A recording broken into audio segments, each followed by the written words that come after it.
तन्मय का हो गया फिर खत्म। तन्मय ये बना रही है सैंडविच।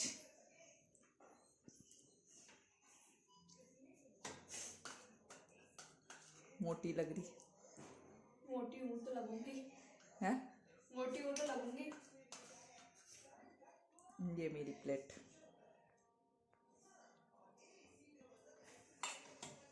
चलो बनाओ।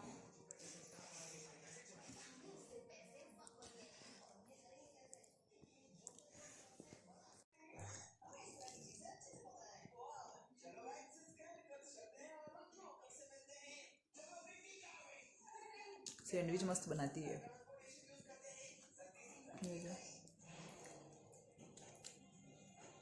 ग्रीन चटनी का। हेलो एवरीवन, कैसे हैं आप सब लोग। आई होप आप सब अच्छे होंगे। तो यह व्लॉग मैंने यह व्लॉग इवनिंग टू मॉर्निंग होने वाला है। तो इवनिंग से स्टार्ट करा था, जो कि मैंने बताया थी, छोटी सी क्लिप बनाई थी। कनिष्का ने बनाए थे सैंडविच। वो जब भी हॉस्टल से आती है तो इसी तरीके की चीज़ें बनाकर खा के फिर जाती है। तो यहाँ पर सुबह का टाइम है। तन्मय के लिए बन रहा है, तन्मय के लिए मैं पराठे बनूंगी। और आज है एकादशी, तो मेरे एकादशी का व्रत है। तो मैं यहाँ पर अभी बना रही आलू मेथी की सब्जी, जो कि मैं अभी आलू छील रही हूँ। और तन्मय को भी मैंने उठाया नहीं है। अब मैं तन्मय को उठाऊंगी, फिर वो उधर होएगा तैयार। और अब बड़ा हो गया है तो अब वो खुद ही तैयार हो जाता है, नहा भी लेता है, खुद तैयार हो जाता है। तो यह फ़ायदा हो जाता है थोड़ा सा बड़ा होने के बाद। बाकी पहले छोटे थे तब तो दोनों को तैयार करना, फिर खाना बनाना तो दिक्कत होती ही थी। वैसे तो कनिष्का शायद 5 की हो गई थी, उसके बाद तन्मय हुआ था, तो इतनी दिक्कत नहीं। तो चलिए आलू को कट करते हैं और बनाते हैं आलू मेथी की सब्जी। अब देखिए ये व्लॉग कहाँ तक कंटिन्यू करते हैं, क्योंकि आज में हम कनिष्का को जाना है महाकाल के दर्शन करने उज्जैन। तो चलिए बनाते हैं खाना, फिर कब तक निकलना होता है। तो आलू मेथी की सब्जी में को मैं सिर्फ लहसुन से छोकूंगी इसको। तो यहाँ पर मैंने ऑयल डाल लिया है और मैं लहसुन को अच्छे से कूट लूँगी। और है ना, इसमें जो लाल वाली जो बड़ी मिर्ची होती है ना, खड़ी वाली, उसको है ना ऐसे क्रश करके डालो तो उसका टेस्ट काफ़ी अच्छा आता है। तो उसी को मैंने थोड़ी रख रखी है, तो मैं उसको ही डालूँगी इसमें। और लहसुन को अच्छे से कूट के और फिर बना लेंगे। और इतनी सर्दी बहुत ज़्यादा है, कभी किसी दिन कम हो जाती है, किसी दिन तेज़। तो आज मैंने केफ लगा ली थी, क्योंकि बाकी मैं स्टोर लगा के घूमती हूँ, तो जो चीज़ हाथ में आ जाती है तो वही। और अभी मैं इन तीनों जनों का खाना, तीनों जने का आटा एक ही साथ लगा रही हूँ, सब्जी भी एक ही साथ बना रही हूँ, क्योंकि वापस जाना भी है। तो शायद हम 12-1 बजे के लमसम निकल जाएंगे। तो चलिए आपको महाकाल भी घुमाएंगे। सर्दी तो वैसे हर साल ऐसी ही होती है, लेकिन हमारी आदत छूट जाती है। तो हमको ऐसा लगता है इस साल सर्दी तेज है, लेकिन वही सर्दी, वही गर्मी, वही बारिश, एक जैसा मौसम रहता है। तो चलिए करते हैं आगे, फटाफट से खाना बनाते हैं।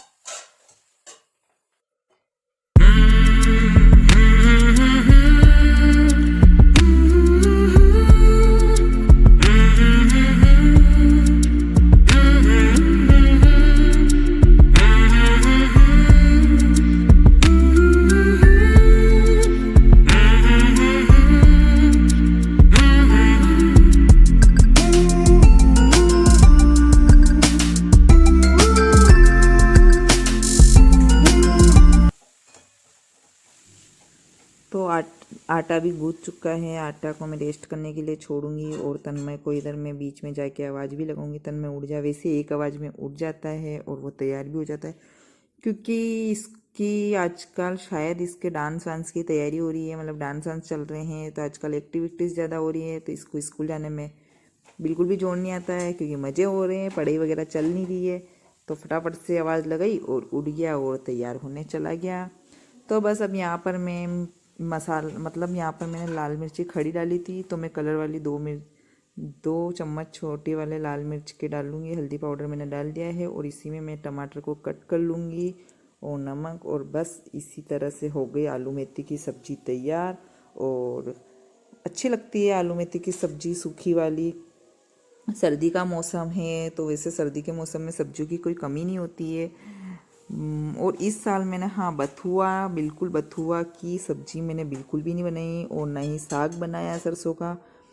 तो अब क्या पता बनता है या नहीं बनता है, देखो। तो कढ़ाई को मैंने इधर ट्रांसफर कर दिया है, मतलब इधर गैस के साइड वाले गैस पे रख दिया है और अब मैंने यहाँ पे तवा रख दिया है और अब बनाऊंगी मैं पराठे। तो सबसे पहले मैं इनके लिए बना लूँगी रोटियाँ, क्योंकि पराठे नहीं खाते हैं। तो यहाँ पर मैं बना रही हूँ रोटियाँ और सबसे फर्स्ट रोटी होती है जैसे गाय की, तो पहले गाय की निकालेंगे। तो यहाँ पर बन रही है रोटियाँ इनके लिए बना ली हैं। तो अब बनाऊँगी मैं पराठे ट्राइंगल शेप वाले। अधिकतर पराठे मैं उसी तरीके से बनाती हूँ। तो अब चलिए बनाते हैं पराठे।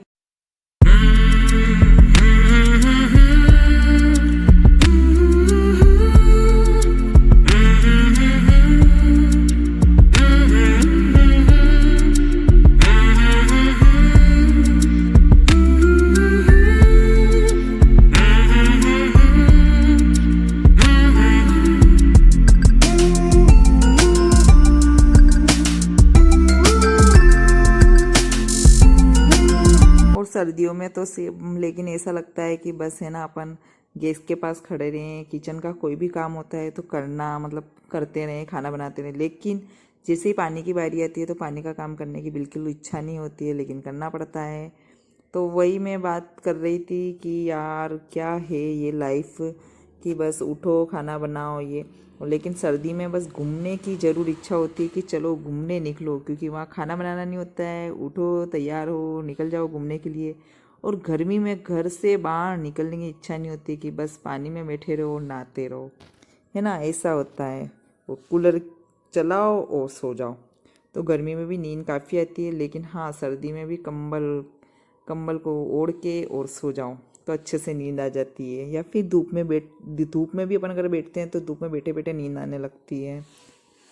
तो यही चलता रहता है। चलिए बनाते हैं पराठे, और पराठे बनने ही वाले हैं। फिर तन्मय का होगा टिफ़िन पैक, फिर तन्मय जाएगा, फिर बाकी के जो रूटीन के काम होंगे वो करूँगी फटाफट से। मशीन भी अभी मेरी ख़राब हो रखी है, ड्रायर ख़राब है, तो फिर उसमें धोने की इच्छा ही नहीं होती है। फिर हाथों से ही वॉश कर लेती हूँ, लेकिन हाँ सर्दी में दिक्कत आ रही है, पर वह फिर चल रहा है। और इधर तन्मय तैयार हो गया है, तन्मय को मैं बोल रही हूँ तन्मय तैयार हो गया है। यहाँ पर मैं करूँगी तन्मय का टिफ़िन पैक। और सुबह में यह दूध वगैरह कुछ भी नहीं पी के जाता है। ये बोलता है मम्मी बस में मेरा जी घबराता है, तो सुबह में ये सिर्फ बादाम वगैरह मैं इसको दे देती हूँ। तो दूध वगैरह नहीं पीता है, दूध या शाम को ही पीता है। तो बस इसके जाने के बाद बाकी के काम चलेंगे, क्योंकि ये जब तक घर में रहेंगे जब तक तो कुछ काम होने वाला नहीं। और तन्मय के सारे काम होने के बाद, टिफ़िन वगैरह सारा काम होने के बाद ही मैं चाय पीती हूँ। तो बस ये इधर मैंने रख दी है चाय अपने लिए, जो कि चाय बनने ही वाली है। तन्मय का टिफ़िन भी पैक हो गया है। बाकी की जो रोटियां बनाई है वो मैं टिफ़िन में भर दूंगी और फिर किचन समेटने का काम बाद में करूँगी। तो यहाँ चाय मेरी उबल चुकी है, बन चुकी है। अब मैं चाय का एंजॉय करूँगी शांति से बैठ के।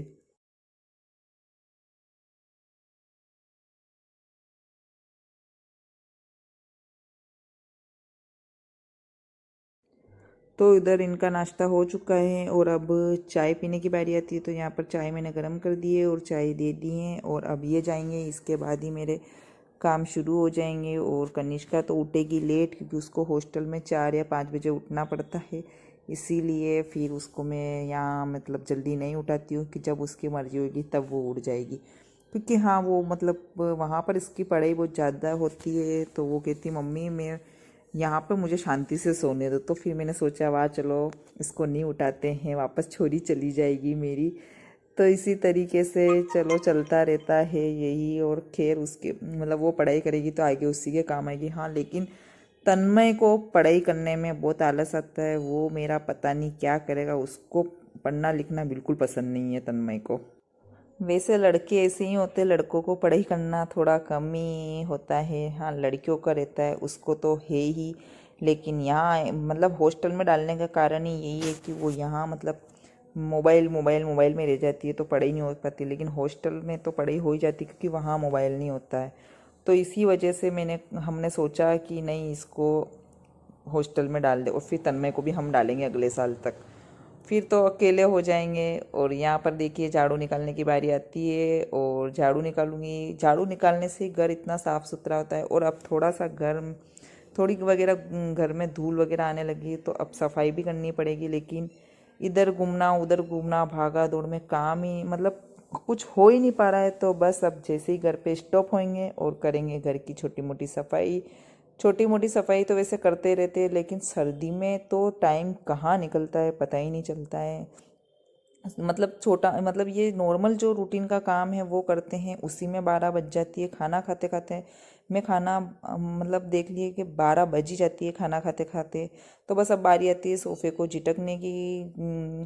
सबसे पहले झाड़ू निकलता है किचन में, और फिर या फिर किचन में निकलता है या फिर भगवान वाले रूम में। तो मैंने किचन में निकाला, फिर भगवान वाले रूम में, और फिर जहाँ कनिष्का सो रही है पलंग पे वहाँ उधर की साइड निकाला मैंने। और यहाँ पर अब सोफ़े के कवर वगैरह सही करने के बाद ही घर इतना अच्छा लगने लगता है। तो ये तन्मय और ये रात को बैठते हैं तो मतलब कर देते हैं अस्त व्यस्त। तो बस झाड़ू निकल चुका है, और अब बारी आएगी कपड़े को भिगोने की, और फिर बारी आएगी पोछा लगाने की। और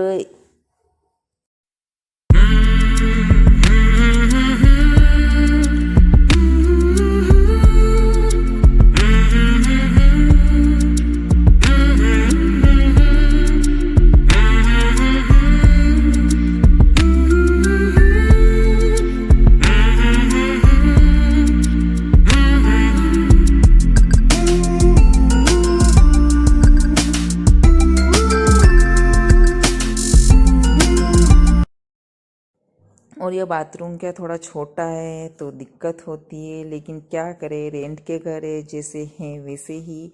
लेकिन हाँ, ये वाला घर काफ़ी अच्छा है।